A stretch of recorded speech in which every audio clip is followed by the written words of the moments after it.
Dr. John Roach Stratton was one of the leading fundamentalists at the forefront of the fundamentalist modernist controversy in the 1920s. Dr. Roach was the pastor of Calvary Baptist Church in New York City. He frequently battled with the New York political establishment over moral issues and what he saw as the degeneration of New York society. In the Dearborn Independent article, Fighting the Devil in Modern Babylon, Stratton referred to New York as the modern version of the infamous city. Stratton asserted that New York City influenced all of America and the world, and that while it could have been a Christian city, it was instead evil and pagan, and issued a call for the city to turn back to God before it was too late. As detailed in the Baltimore Sun article, Tills of Vice Conditions, Dr. John Roach Stratton gives results of researches. Stratton offered as evidence of New York City's demise an investigation he and his helpers conducted.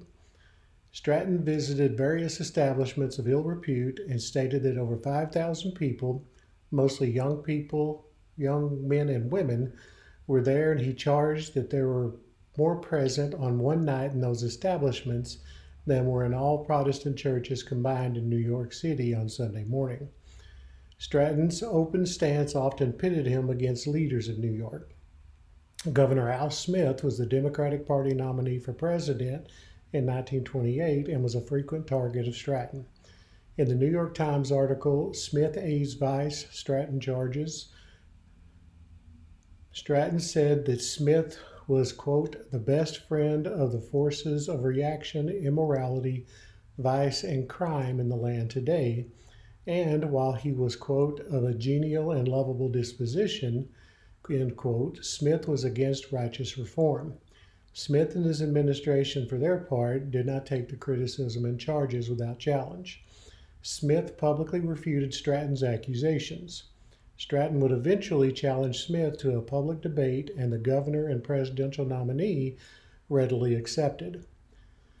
While the debate never took place, the challenge was a prime example of Stratton's willingness to confront opponents based on his fundamentalist beliefs.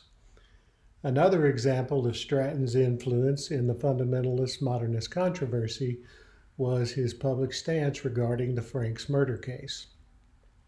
According to a Baltimore Sun article, Robert Franks, the son of an affluent Chicago family, was kidnapped and held for ransom and subsequently murdered. Leopold and Loeb were convicted and sentenced to life in prison. In the New York Times article, Leopold and Loeb called modernists, Stratton criticized the decision to not institute the death penalty, calling life imprisonment too lenient. Stratton connected the decision with modernism, stating that, quote, these young men are simply modernists who have let their modernism go to the full and logical limit of utter unbelief in God and heartlessness toward man, end quote. He also stated that, quote, more and more we can expect such things as this unless modernism is checked, end quote.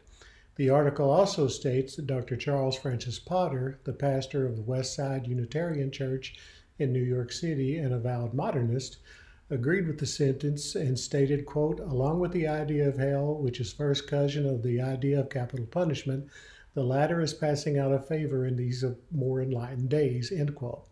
The stance of both men are good examples of the conflict between fundamentalism and modernism.